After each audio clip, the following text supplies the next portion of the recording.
la crisis de fe de un profeta. ¿Sí? Como estás escuchando.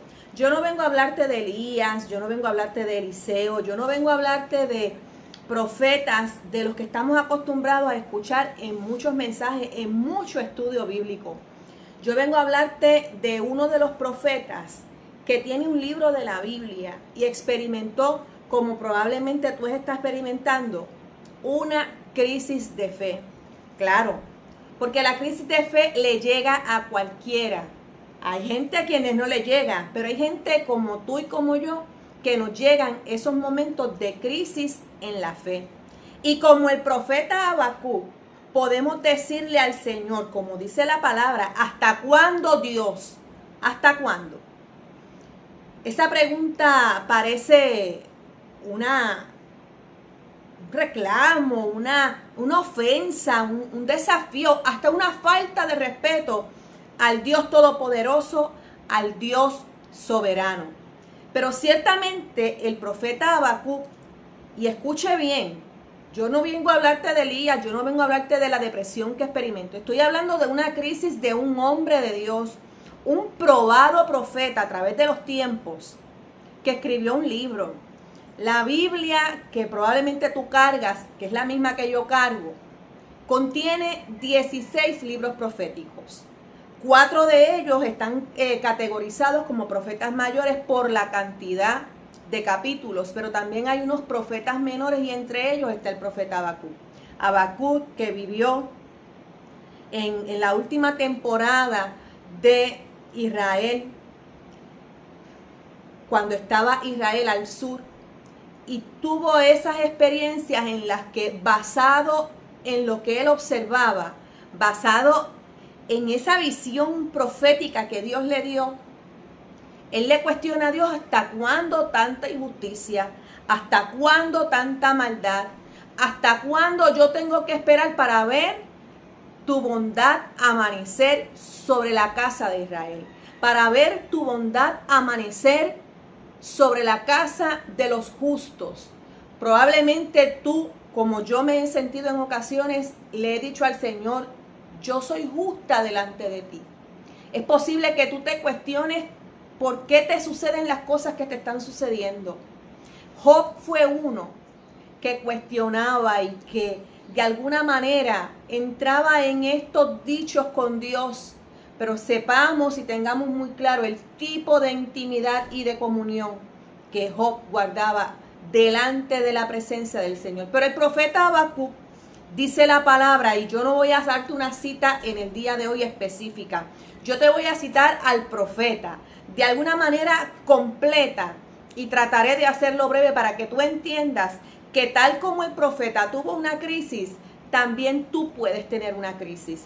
Así es que el profeta Habacuc comienza este libro en ese capítulo 1, verso 1, verso 2, y le dice: profecía que vio el profeta. Así es que ante los ojos del profeta se abre un escenario donde él está contemplando la injusticia que ha vivido el pueblo de Israel, este pueblo que se dividió, este pueblo que tenía un reino al norte, donde estaba Jerusalén, al sur estaba el reino de Judá, y el pueblo de Dios, el pueblo de Israel, estaba viviendo la opresión, la injusticia, la esclavitud. Estaba viviendo un escenario muy terrible y él le cuestiona al Señor en esa visión que está teniendo: ¿hasta cuándo tú vas a permitir que a tus hijos, que a mí, que a ti, amiga que me escucha, nos esté sucediendo lo que nos está sucediendo? ¿Crees tú que Dios no está viendo a aquellos que te están oprimiendo? ¿Crees tú que Dios está de brazos cruzados y que se ha mantenido en silencio y que no ha ejecutado ni ha movido un dedo porque Dios se hace de la vista larga porque tú no le importas?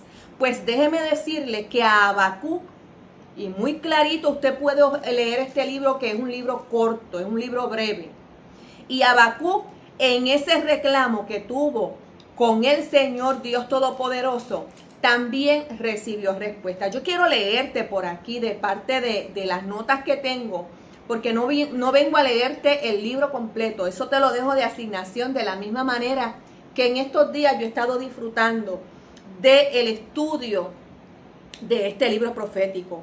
Así es que Habacuc tuvo dos quejas y es lo que yo te quiero citar. La primera queja es la siguiente: es que la vida se había vuelto horrible, se había tornado violenta para los hijos de Israel.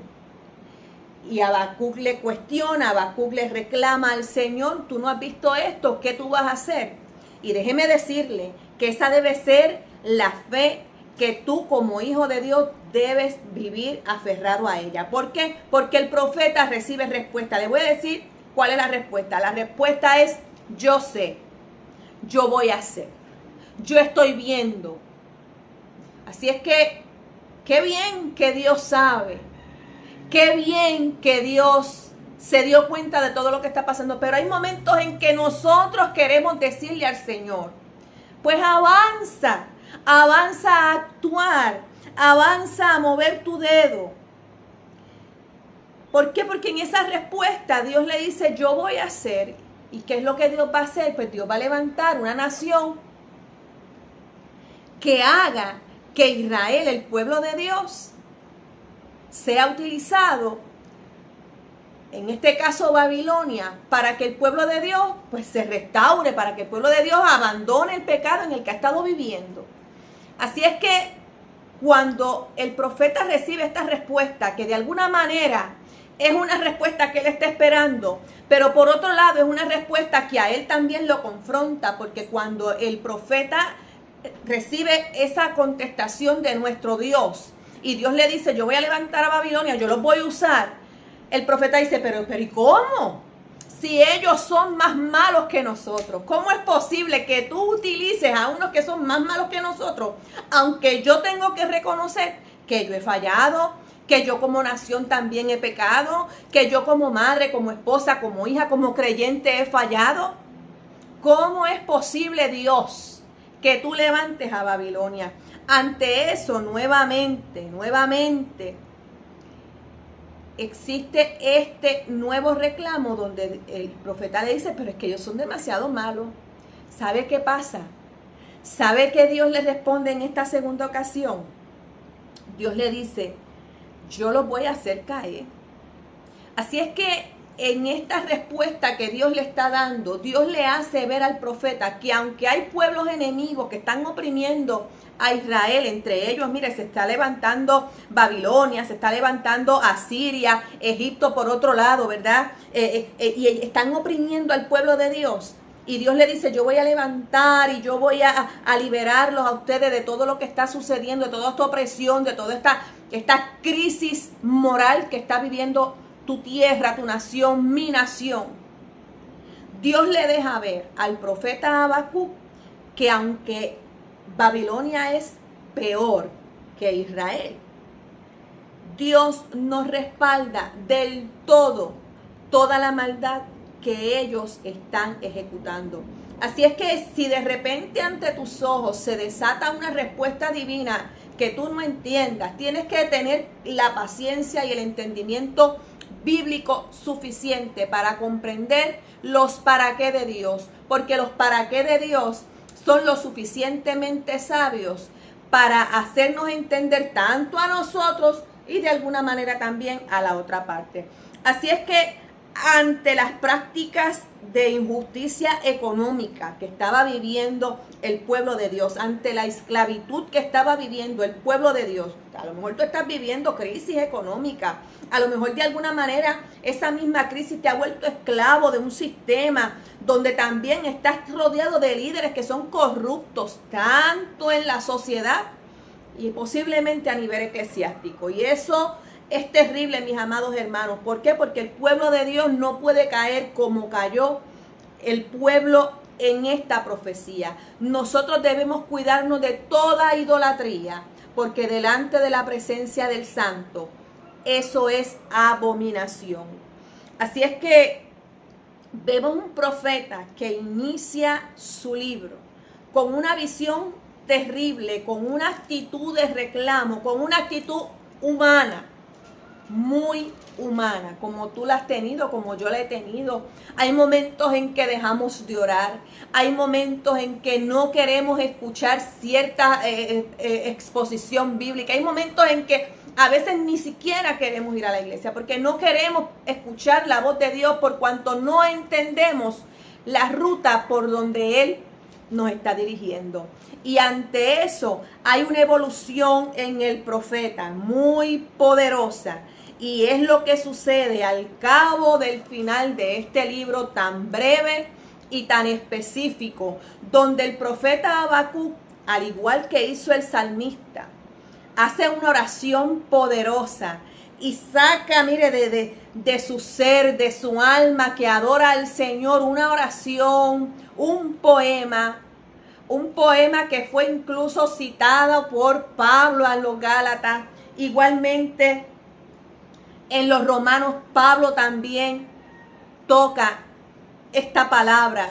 Y tan es así que en la Reforma Protestante Lutero también la utiliza. Y es aquella promesa bíblica de que el justo por la fe vivirá. Por eso el libro de Habacuc al final dice algo muy hermoso y muy extraordinario. Este hombre que enfrentó una crisis terrible, como probablemente tú puedes enfrentarla, como probablemente yo la estoy enfrentando. Y es estas palabras donde él dice: con todo yo me alegraré en el Señor y me gozaré en el Dios de mi salvación. Jehová el Señor es mi fortaleza, el cual hace mis pies como de siervas y en mis alturas me hace andar.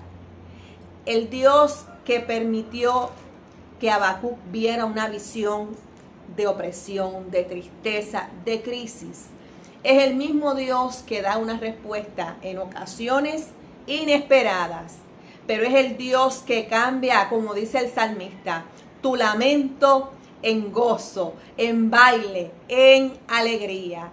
Es en ese lugar en el que tú debes sostener toda tu fe, toda esperanza, porque ante toda crisis, la respuesta de Dios siempre será la mejor. Yo te animo a que te suscribas a este canal de Abigail y Abby en mis tecitos. El tecito de hoy es un tecito para que reflexiones en la esperanza. Te espero la próxima semana en un tecito más. Dios te bendiga.